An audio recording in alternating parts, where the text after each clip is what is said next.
Guys, ayan o, lakas ng ulan. Susundo kami. Ayan si Fighter. Susundo kami sa school. And, bibili kami ng bigas. Kasi tinan nyo naman, wala kaming bigas. Yan na lang. Isang sako na lang na Victoria. Saka yung nandito sa lalagyan. Weather natin. Oh. Si Daddy Fighter. Ayun guys, tingnan nyo kung gaano ka grabe. Naka-on lang yung sasakyan, naka-on yung aircon, pero hindi pa siya naka-on na as in para tumakbo. Ang cute nga eh, no? Ang galing. So basang-basa na ako. Basa ako. So, pwede pala isabit dun eh. Ayun na daddy part nyo. Alug-alug ang daddy. Ayun. I don't know where you put your towels. Lim natin. May t-shirt ang nagsasando ang... It's raining in Manila. I will buy you at least 2 pieces of this more. No?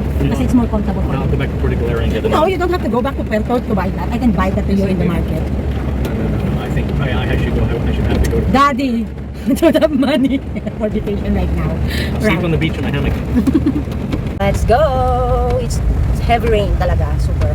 Super hot talaga since yesterday and this afternoon. So, ayan. Oh, I bet those guys that are pouring concrete up on the roadway in that new construction zone are hating this. That's going to be concrete soup. Daddy, concrete soup. Park tayo doon, pipick up tayo kay Kaukaw guys. Doon tayo pipick up. Then guys, so traffic, grabe. Ay, hindi may papasok talaga sa sakyan. Motor lang, at saka tricycle. Doon natin si Kaukaw, hanapin natin si Kaukaw. Where are you, Kaukaw? Bebe, nakita mo si Kaukaw? Ayun po. Nak! Kauri! Kauri, oh, nakipaganoon pa, oh. Tara na, bilis!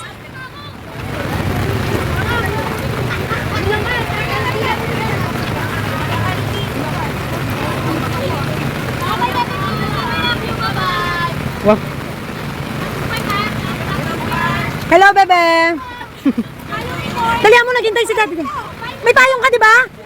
Hala, hindi ko dinala. Thank you, anak. Hindi ko dinala kasi, hindi ako nagdala kasi sabi mo. Salamat, mga bebe! Ayan. Ay! Nagulat ako, sir! Oo. Bakit hindi ko nakikita? Ayun, tangkat pa sa akin yung anak ko. Hindi kaya tamad. Oh. Hindi, masipag yan. Masipag mag-aral, masipag mag-cellphone, at masipag maglaka. Bilisan kaya natin yung lakad, no? Yung si Papi, oh. Papi! Asawa ni Ate Neng. Ayan. Nak, tingnan mo, nak, baka magla tayo. Hawakan mo kaya? Ikaw kaya maghawak. May niya, may dami ko nang ano yasan ba? Ayun. Ay, lalakad na kami. Tatawid na daw kami. Si Kauri pinaghawak ko pa yun kasi matangkat siya. Kasi Kier, susunduin natin sa kabilang building. Nag-training daw kasi. Oo. Guys, si Kier tine-training for ano? Ano ba yun? Journalism. Journalism ng teacher. Pinaalam sa akin ng teachers. Pasok na. Saan pa yun? Go, paano to? Okay. Dito tayo sa lumang building. Kauri, first time mo nakasakay ngayon, di ba? Di ba kayo maniniwala guys? First time ni Kauri mula nung meron kami ditong van. First time ni Kauri? First time Kauri Yes. ride. Ngayon lang siya nakaride sa van. Lagi naiiwan kasi yan. First time niya. Alam dito, alam tanga sa labas magmumukha pa dito. Cold nga eh. Kasi nga yung aircon natin cold. Okay, bye guys. Good night. I'm gonna sleep. Uy, careful. Bibili tayong bigas sa ulam. Ayan, susunduin natin si Kier. Dahil dito ang kanyang... Nagte-training kasi siya dito guys. Pero doon talaga sa kabilang building yung ano niya. Sa bagong building na yung school niya. Careful ka ha, careful. Oo, bibili tayo bigas eh, tsaka ulam. Nag-training ka? Ano ginawa mo? Ano, nagsusulat kami headline para sa news at saka nag-editorial kami sa copy editorial. O ano ba yan? Walang puti. Ayan, kasama na natin ang mga kids. Complete family. Oh, mamo. Careful daw. Hello, madlang people. Ayan guys, Ano naman siguro yun? papark lang kami dito sa Petron. Ako lalakad ako sa palengke, kukuha ko bigas, tapos di-deliver dito. And hi guys, tapos na tayong mamili ng ating bigas. Dadali na lang doon sa may Petron. Doon kami nag-park. So guys, si ate, alam niyo po ba kung saan ang pinakamasarap na barbecue sa buong Pandi? Dito lang yan sa Mapulang Lupa kay ate. O, saan nyo ito makikita? Sa tapat ng DB Mart na may Pure Gold. O, taray. Dito yan sa Mapulang Lupa ha. Approaching na ng Sili. Malapit sa Petron gas station, si ate. Ayan, ganyan. Basta tandaan lang, yung Pure Gold dito sa Mapulang Lupa. Tapos, o yan. O. Sa mga subscriber ko sa Bandi, agree ba kayo dyan? Siya ang pinakamasarap so far na ating mga na-barbecue. Ang ulan guys, nahiya ako mag-vlog kasi nakakakuha ng attention. Di ba alam? Hindi niya, tagal ko lang bumibili sa kanya, hindi niya alam na vlogger ako. Ayan. Bumili tayo ng favorite nating ulam, favorite ni Daddy Part, lechong paksiw. Napakasarap din ang lechong paksiw sa kanya. Kaya malambot, masarap, basta masarap, yun na yun. Thank you ate. Daddy, he's gonna do it. Yep. He said. Pagdating nyo po, pakitunasan na lang to. Oo. Yung sakong ito. Yung 50 kilos? Yung 50 kilos, bebe? Ito pong sakong isa, Mami Park. Pag-ibuyangin na lang po mamaya. Yung 50 kilos ba? Opo, wala po kasi balik po. Basang-basa ba? Hindi naman po namin lang po eh. Baka po ba?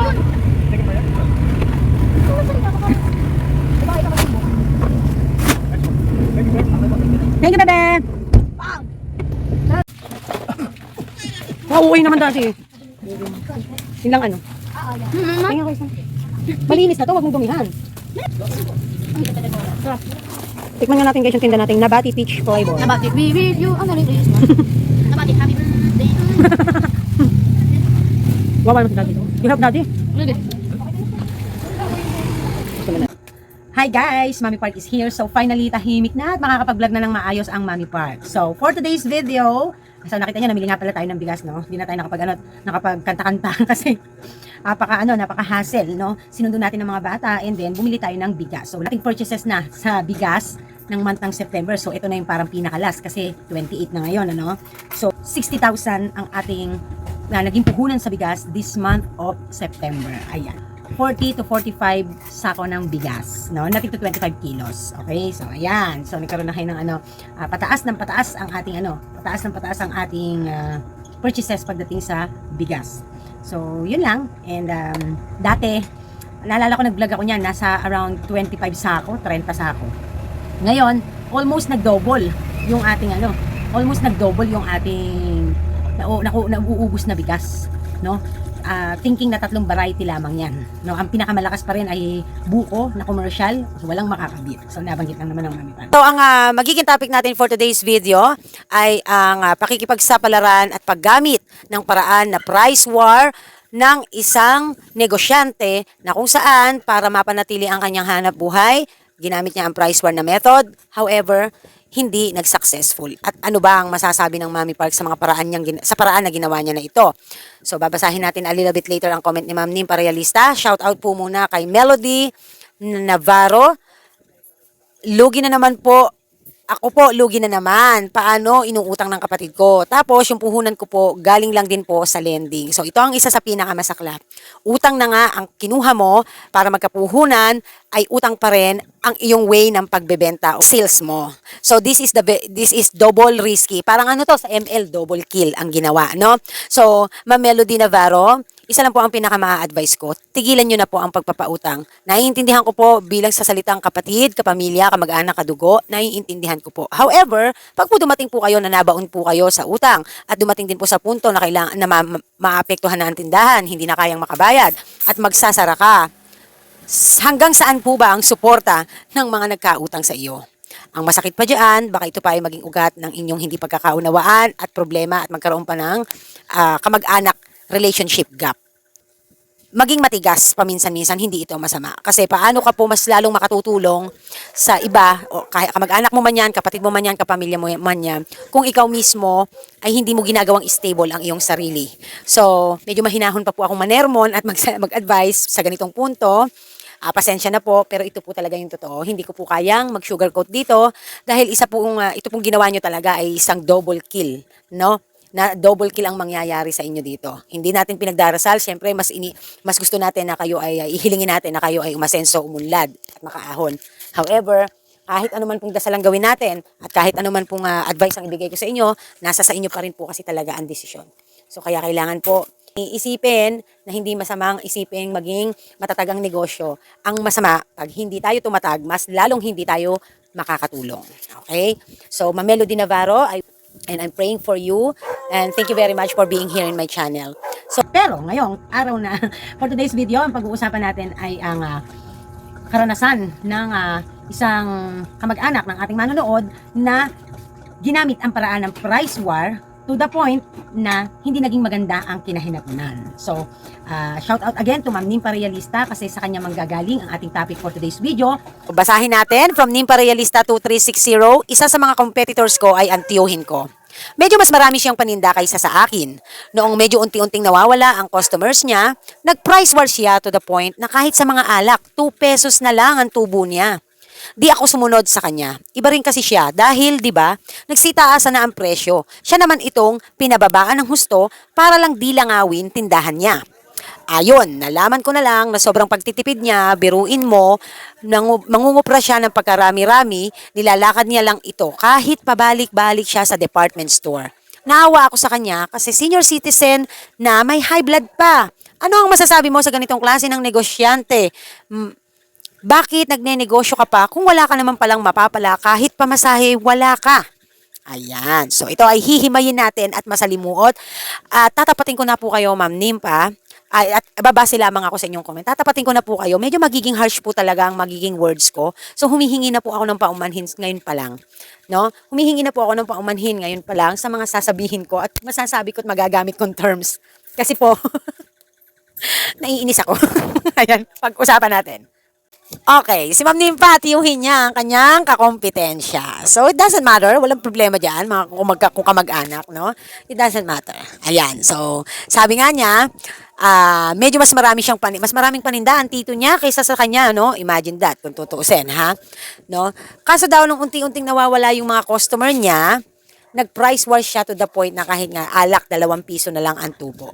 So, ano ang mga nagiging dahilan ng pagkawala ng mga customer natin? Kaya, ang chances are, ginagamit ng iba ang pagpasok o ang method na price war. Ano nga ba ang price war? Unang-una, no? Lagi pa ulit-ulit kong binabanggit ang meaning ng price war. Ang price war po ay pagbababa ng presyo among competitors. Nang sa ganun ay makakuha ka ng mataas na porsyento ng mga customer, no? Doon sa area nyo. At ang pakikipag-price war din, ito ay parehas kayo sa industry. Like for example, sari-sari store, no? Na parehas ang inyong negosyo ay sari-sari store, no? So, syempre, kakompetensya mo nga. Parehas kayo sa line of business, ika nga, no?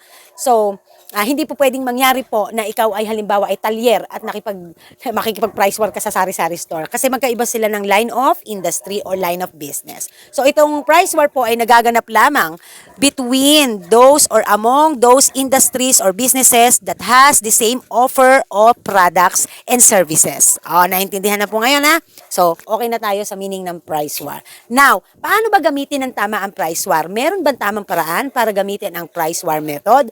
Ano po ang maaari nating maging diskarte kung sakaling gagamitin natin ang price war? Paano po natin gagamitin ito sa tama? At kailan lamang po natin ito gagamitin? Sa tuwing lamang po ba may kakompetensya? O po pwede din po natin itong paganahin sa walang kakompetensya? So, syempre, literal, obviously, kahit di mo gamitin ang price war, kung nag-iisa ka na nagtitindahan sa lugar nyo, hindi magaganap ang price war. Kasi you can have your price whatever you want kung nag-iisa ka dahil ikaw lamang ang tatangkilikin sa inyong lugar. Ikaw ang aasahan. So, walang magaganap na price war pag walang kakompetensya. 'Di ba? Ang meaning, ang price war ay pagbababa ng presyo among competitors. So, well, obviously, pag walang kakompetensya, walang magaganap na price war. Pero dahil dito sa sitwasyon na sinabi ni Ma'am Nimpa, ay unti-unti kasi na nawawala ang mga customer at para ma-win back ang mga customer, ginamit ang price war method to the point 2 pesos ang alak. Guys, meron po akong sa inyo. Gagamitin lamang po ang price war kung kayo po ay may nakukuhang mga items na direkta ang presyo sa ahente o kaya naman po ay sa manufacturer, sa mismong kumpanya. Bakit? Kasi po, pag gumamit po kayo ng price war at parehas lamang po ang nakukuhanan nyo, wala naman pong problema doon. No, wala pong problema. However, yung profit margin po kasi ay hindi magtutugma at hindi po magaganap ang net income sa bandang huli ng maganda kung ang kinukuhanan nyo po ay among your competitors ay parehas lamang kung saan nyo nakuha. Kasi po ganito bibigyan ko po kayo ng sample. Halimbawa po, si Kuya Joseph, yung nagdi-deliver sa akin ng mga soft drinks, alak, meron siyang Alfonso, meron siyang alak na Emperador. So si MP po, ang puhunan po niyan ay naglalaro sa 157, 158, from 156 to 158 sa ahente na distributor. Hindi direkta kay Emperador. Diyan po naglalaro, pati sa supermarket. Ganyan naglalaro. Ang market ano niya, ang market range, no? Ang price range sa merkado. Okay. Kahango ngayon si Sari-Sari Store tulad ko, halimbawa, hahango ako ngayon. So ngayon, usually naglalaro po ang tubuan ng mga Sari-Sari Store sa 10 pesos to 15 pesos. 10 to 15 pesos. Or kaya naman, binabase nila sa 10% to 20%. So kung halimbawa po, 158 times 20%, yung iba po, ang bentahan nila ay 180, nasa around 180, 175, or kaya naman ay 165, nasa ganyan, no? So maglalaro sa range ng 10 to 20%. Yung iba naman, diretso peso na. Basta alak, 10 piso dapat per bote. Basta alak, 12 pesos or 15 pesos per bote. Ganun po ang nagaganap, no? Usually, ganyan ang kalakaran na style ng mga nagsasari-sari store kapag kumuha po sa market. Now, which is, ang nagre-range sa market ay 156 to 158. Okay. Ngayon, halimbawa ako po, hindi po ako sa merkado kumuha. Doon po ako nakakuha ng direkta mismo sa ahente ng Emperador. Halimbawa, hindi ako kumuha kay Kuya Joseph, tinawag ko yung ahente ko ng Emperador. Mataas po si Kuya Joseph ng 7 pesos kay Emperador. Mismong direkta. No? Kasi may ahente nga ako, direkta na ako talaga, as is. Talagang as indirekta talaga ako sa Emperador. Mataas, pag ko-compare ko po, mataas po si supermarket at mataas po si Kuya Joseph ng 7 pesos. So, ibig sabihin, kung doon ako kukuha, kayang-kaya kong mag-price war dito. Bardagulan talaga ang mangyayari. Bakit? Biruin nyo po, abansi na ako ng 7 pesos agad ang tinipid ko. No? Ang price range nasa 156 to 158. Kung makukuha ko lang po kay Emperador Distilleria ng 150 to 153, abansin na ako ng 5 to 7 pesos. Imagine that. So, kung magpe-presyo po ako, pwedeng hindi ako sa kanila makapagsabayan, pwede akong bumaba sa kanila ng 5 piso. 3 hanggang 5 piso. Pwede akong magbaba ng presyo. So, yun po ang price war na gagana. Makikipagbardago lang ka ng price war kasi mas nakakuha ka ng murang paninda. So, Mami Park, so ibig sabihin ba, kung pare-parehas tayo ng kukuhanan ng paninda, hindi mo kayang makipagsabayan ng price war? Pwede naman. So, kung naalala nyo po yung video ng Mami Park na ang sabi ko ay, di ba, na focus to your customer, not to your competitors. Pero, mga paka, makiramdam ka ng presyuhan ng kalakaran sa paligid among your competitors. Why? Hindi ko alam kung paano mo yun gagawin as long as hindi ka obvious. Pero ako kasi, nakararating talaga sa akin ng literal yung presyo kung magkano dahil customer ang nagsasabi. Advantage ko naman yon. Kasi nakakarating sa amin ng mismong customer ang nagsasabi kung magkano yung presyo na nabila nila at kung bakit na-amaze sila na mas mura ako. Madalas. So, pag nakarating na sa amin at sakto naman na kahit nakarating na sa amin yung presyo ng iba, ay ang presyo namin ay mura pa din. So, ibig sabihin talaga, nakipag-price war din ako unintentionally. Kasi, meron akong nakaset sa aking pagtutubo. Na which is dito, ang kalakaran dito, nagtutubo talaga sila ng 10 ng mataas ang tubuan ng mga kasari namin dito. So, kaya minsan, unintentionally, mas mura pa din ako. Parang unintentionally, nagamit ko ang price war. And, kung sakali naman, na dumating doon sa puntong may items na malalaman ako, mataas kami kahit piso, 2, 3, ganyan, kaya kong magbaba. Kahit tumubo lang ako ng 3, 4 o 5 piso. Ang punto ko naman dyan, pero hindi sa lahat ng items, ha? Hindi sa lahat ng items. Ang punto ko naman po dyan, kukunin ko po kasi ang mataas na porsyento ng mamimili. yun naman ako. So, hindi lahat ng panahon, pagkakataon, nakikipag-price war ako. Nag-iisip din ako. Yung isa pong tindahan dito, meat shop, mababa po ng piso sa akin pagdating po sa buko na bigas. 52 po yata siya, ako 53. May nagsabi lang sa akin itong si Ate Ning yata kasi parang kanina sinabi sa akin ni Ate Ning kasi nga nagbabaan na daw ang bigas. So, kung 52 si meat shop, ako ay 53. Yung isang kasari ay 55, 54. Nasaan ako? Nasa tama lang ako. Maganda ang tubo ko, hindi na compromise ang kita ko, lalo na't marami akong expenses at nangungupahan ako, sila naman hindi mga nangungupahan. Sabihin, naka-join ako sa price war nang hindi nasasaid ang kailangan kong tutubuin. So, yon ang utak doon. May 52. Hindi ko lalabanan yon. Kaya niya yun eh. Hindi naman siya nangungupahan. Dito ako sa 53. Tama lang. No? Pero ang pwesto niya nandun. So, ako, bukana. Talagang marami na kaming regular customers. So, tapos siya, may mga moment pa na may sara siyang oras sa isang araw. Minsan sa umaga lang siya bukas, sarado ng tanghali, babalik ng hapon. Minsan naman, di na magbubukas sa hapon. So, 53 ay katamaan. Hindi ko i-compromise yung piso ko, no? Na taas kaysa sa kanya, na 52 siya, ako 53. Okay lang yon. Ang magiging kalaban ko ngayon ay yung mga nandito naman sa bandang gawi kong kabilang side, no? Na medyo ako yung medyo mababa.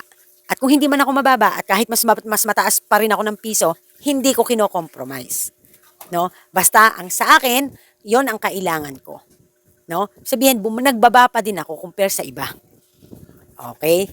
So yun lang. Hindi lahat, hindi kasi baka po ang ibig sabihin nyo sa price war ay nalaman nyo sa lahat sa paligid nyo, mataas ka ng piso, binabaan mo, nagbaba ka naman sa kanila, sinagad mo naman, sinigurado mong ikaw ang pinakamura. Ang tawag po doon ay pagsabak sa gera ng walang bala. Yun po ang tawag doon. Tulad po ng itong ginawa ng tito ni Ma'am Nimpa Realista. Bakit? Mababa ka pa sa 2 piso lang ang tubo mo sa alak. Mababa ka pa sa supermarket magtubo. Bakit po? Isipin nyo po ha, nalaman ko yung original price na galing mismo kay Emperador Destilaria na paano mas mapababa pang makuha ng supermarket ang presyo ng alak ay dahil ito ay depende sa volume ng kukunin nila, ng deal. Sa volume ng kukunin nila at deal. Magre-range po talaga sa almost 500,000 to 100,000 to 500,000 hanggang millions ang deal nila. Makukuha nila ang pinakasagad na mura na presyo ng alak na Emperador na 1 liter. At i-out po nila sa market iyan ng kung ano ang kalakaran. Okay, naintindihan po ba? Nagigets po ba? Ngayon, mas malaki ang tubo nila. May tubo sila. Naglalaro po sa 7 pesos per bottle ang tubo ng mga 5 to 7 pesos per bottle ng Emperador ang tubo nila. Na-out na nila sa market and at the same time, iyon ang range ng price sa market. Na yun yung price na nakukuha nating mga sari-sari store na bumibili sa kanilang yan sa mga supermarket na yan. Okay? Nagigets po ba? So, ibig sabihin, 7 pesos, 5 to 7 pesos ang target na tubo ng mga supermarket. Tayo namang mga maliliit, target natin dahil namasahi pa tayo at kung ano-ano pa, 10 pesos pataas or 10 or kung sa percentage ay kailangang nasa 10 to 15 to 20% ang tubo natin para kumabig tayo ng maganda. Yun naman tayo magre-range, di ba? Pero ito pong tito ni Ma'am Nimpa Realista, 2 pesos ang tinarget na tubo. Sa tubo po siya tumarget. Hindi po gumamit ng tamang method ng price war. Dahil sa price war po, magbababa ka among your competitors, pero ang ano po nito, ang goal po nito ay hindi lamang para mapabalik ang maraming mga customer, kundi mapanatili mo yung negosyo mo ay kumikita.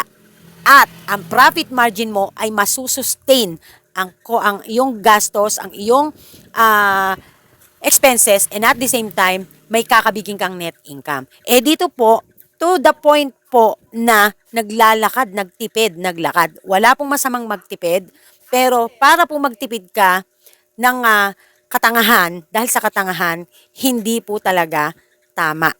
Hindi po price war ang method na ginamit dito. Ma'am Nimpa Realista, tatapating kita. Katangahan po ang ginamit na method dito. Hindi ginagawa ito ng mga negosyante basta-basta na to the point na dos lang ang kikitain para sa alak na kaibigat-bigat at hahanguin mo pa. Maglalakad ka, health mo ang nakasalalay, health mo ang nakakompromise para sa 2 pesos na kikitain mo. Ang isang box po ay kaibigat-bigat, 12 lang ang laman. Kung 2 pesos lang po ang tubo mo per piraso, di ibig sabihin po noon, 2 times 12, 24 pesos lang po ang kikitain mo. Pag kumuha ka sa tindahan, kumain ka ng tinapay o biskwit, todas na yung kinita mong 24 pesos para lang doon sa alak na isang kaibigat-bigat, isang box. So, dapat po, may common sense, may sentido ko mo na gumagana. Hindi po bastang sumasabak po sa gera ng walang bala. Okay? So, naiintindihan po ba? Sorry, sa salita, talagang iyon po ang totoo. No? Hindi po lahat ng bagay ay sasabihin yung gagana dahil pinag-aaralan po yan. Baka po kasi, ang nakaisip sa tito nyo po, ang nakatatak sa kanya, pag bumaba ako, makukuha ko lahat ang customer. May mga kaakibat pa pang dapat pong gawin yon, hindi lang po sa pagbababa. At kailangan po iyon ay name-maintain nyo ng matagal na panahon. Nung ako po ay nagbaba ng presyo dito, tinira ko po sa wholesale. Ginamit ko po ang wholesale price. Maalala niyo po, ako po ay wholesale retail ngayon. At sa wholesale ko po, hindi rin po ako nakipagsabayan sa palengke presyo sa supermarket. Doon nga ako humahango minsan bakit ako sasabay? Wala akong ahente nung ibang items na hinuwholesale ko. Bakit ako sasabay? So, hindi na baling, mababa lang ang tubo ko sa 6 na piraso, sa wantay, as long as makukuha ko ang marami na customer. May retail ako pa rin ang tatakbuhan dahil may retail ako at may wholesale ako. So, yun po ang diniskarte ko sa price war. Gumamit ako ng wholesale price at sa retail price, mababa lang ako ng piso, 2 piso, minsan 5 piso, 10 piso, kasi hindi ako nakikipagsabayan sa napakalaking tubuan nila. Pwede na ako doon sa range ng tubo na sinet ko as long as eto naman yung target kong customer. Nung inaral ko siya, nung inayos ko siya, nung pinag-aralan ko, at gumana naman kasama na ang good customer service, nag-click. Pero yung ganito pong style po, na laging isip lang talaga, ay bababaan ko para makabalik ang mga customer at ako lang ang pupuntahan, ako lang ang aanuhan. Kung iyon lang ang pinaka bottom line ng reason mo, hindi talaga magwo-workout. Never na magwo-workout. Dahil maraming kaakibat pa yan, hindi lang yung nag-price war ka, hanggang dyan na lang yan. Kasi tulad ng sabi ni Ma'am Nimpa, nagtataasan ng mga bilihin, paano ka makakapag-stick kung nakikipag-price war ka? Diba? Pabago-bago na nga ang presyo, pabago-bago na nga ang presyo ng mga puhunan, magpapabago-bago ka din ng presyo. Diba? So, ako po, kaya po mahalaga ang buffer stocks at mahalaga pong tinitake natin yung mga promo, mga discounts at saka yung mga rollback price at kumuha ka na ng marami at mag-stock ka ng marami. Lalo na kung medyo nasa matagal pa ang pag-aaral ng inflation, ang kagandahan po na nag-i-stock ka, pagka po nagtaas uli o kaya nagtaas ang isang presyo bigla, halimbawa kahit hindi naman inflation tapos biglang nagtaas pero may buffer ka, kaya mo pa rin ibigay sa dating presyo at kikita ka pa din. O kaya naman, kaya mo pa ding ipagsabayan yung presyo na mas malaki ang lalo ang kikitain mo. Kasi, tataas bigla, pwede mo nang isabay yung presyong stocks mo. So, ang ginagawa naman ni Mami Park diyan, kapag tumaas ang presyo, may buffer stocks kami, halimbawa. Okay, sasabihin ko, Teng, kaya pa ba yan ng ganito, ganyan, kay Ate Ana? So, meron akong, hahatiin ko yung buffer stocks ko. Sige, Teng, yung stocks natin, hanggang 2 days na lang yan dahil nagtaasa na, nakakapa na kami ng presyuhan sa paligid, nagtaasa na. Pero tayo, kaya pa natin 1 linggo na magbigay ng ganitong presyo. At yung matitira natin na dating stocks ay pwede nating isabay sa presyo ng bagong lumabas na presyo. So, ganun ang ginagawa ko. Yun ang kahalagahan sa akin ng may mga buffer stocks ako. Kasi, maganda ang kikitain ko. Dahil, biglang tumaas, may stocks ako, pwede ko nang isabay. At kaya naman, dahil biglangan tumaas, nagbiglaan ding nagtaas ang mga kasari ko, ang mga kakompetensya ko, ako hindi pa ako nagtataas. Ako ang huling magtataas. Yun ang lagi kong as much as possible, yun ang lagi kong ginagawa. Hanggat kaya ko, ako ang huling magtataas. Kung hindi man ako ang huli, medyo yung mga customer ko, nakakabili na sila ng mataas sa iba. pagdating sa akin, ako na yung pinakamatagal akong magtataas. Tulad na lang po nung nangyari dati sa chicherya. Ako po, lahat ay 8 na. Di ba, Teng? Napakatagal kong nag-7 pa rin ako, napakatagal kong nag-8.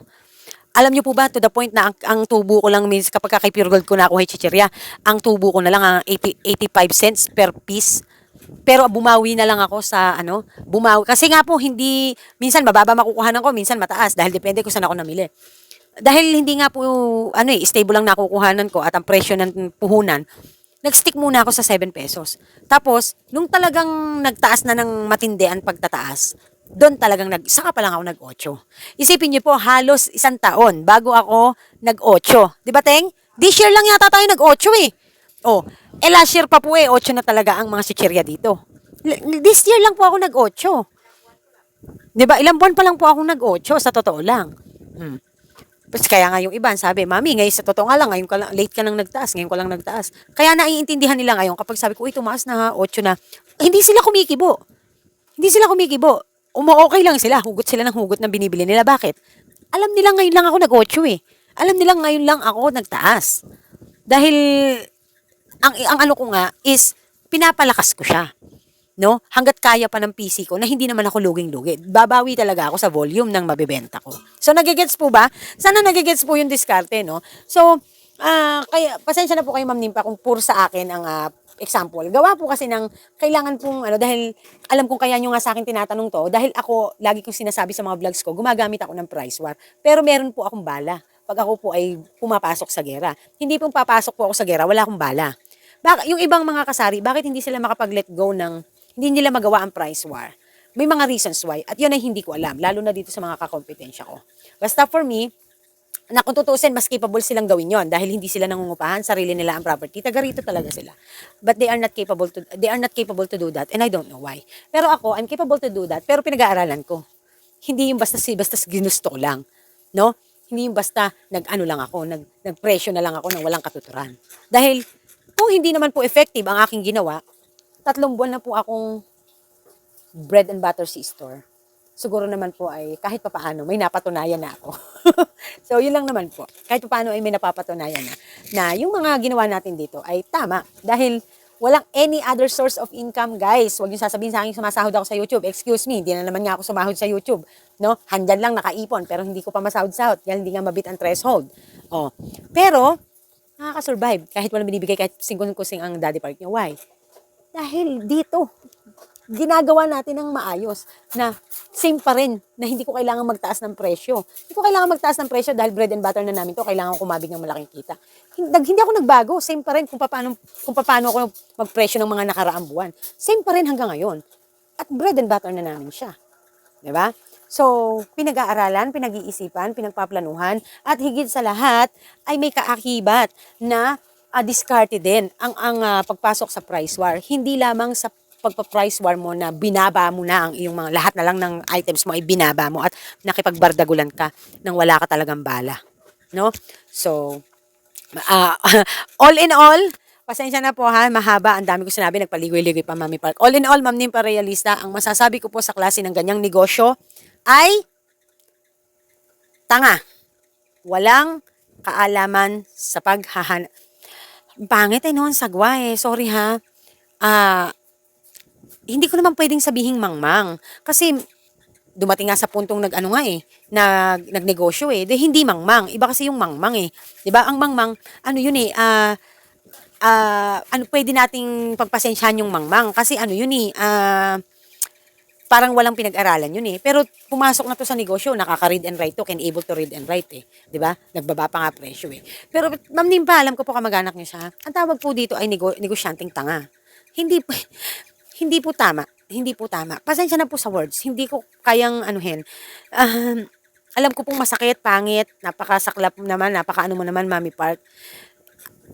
Talaga pong wala akong ibang pwedeng sabihin Yun po talaga. Ako po, kahit ako, nakakatanggap ako ng salitang tatanga-tanga kasi ko. Minsan, pagka talagang mali ako, tinatanggap ko talaga. At nag-aaral ako para tumalino ako, para ang masabi naman sa akin ay hindi na lang puro tanga, kundi galing. Galing ka, ganyan, no? katangahan po ang nangyaring ito sa inyong tito, Ma'am Nimpa Realista. Sorry for the words, mga viewers ko. Kung magagalit kayo, sasama ang loob nyo sa salita ko at mag-unsubscribe kayo, okay lang po. At least, tinumbok ko ang totoo. Sinabi ko ang totoo. Ito kasi nga yung sinasabing, nasa negosyo ka na nga, handyan ka na nga, okay ka na nga, bumabalik ka patuloy sa rags, no? Bumabalik ka patuloy sa pagkahirap para ka tuloy nagtatrial and error method ulit. No, bakit? Dahil hindi mo alam ang gagawin mo, no? Minsan dahil nasa tamang track ka na, hindi mo pa pinag-iigihan. Oh, ano tawag doon? Nasa tamang track ka na, hindi mo pa pinag-iigihan. Tanga, 'di ba? Oh, ako marami akong katangahang nangyaring ginawa ko dito sa tindahan ko na mga minor, no? Kaya nga lagi akong nag-aaral, lagi akong nag-iisip. Halos dumating ako sa puntong hindi ako makakatulog. Pero hindi naman ako dumating sa puntong naglalakad ako para para lang makatipid at bumili ng aking mga paninda. Nagmumotor ako. Namamasahe naman ako, no? Pero ini-schedule ko, no? So dumidiskarte ako nang hindi naman to the point na isipin mo maglalakad ka, bibili ka paninda mo. Anong kataanuhan 'yun? Anong katarantaduhan 'yun sa buhay mong ginawa mo na 'yun, 'di ba? Health is wealth. Pero ewan. Ma'am Nimpa, baka magkakaroon ako ng kasalanan. Basta yan, oh. Sige, thank you po sa inyong lahat. Maraming salamat po. So, this is Mami Park and this is Team Park Fighting. Mwah. Ewan.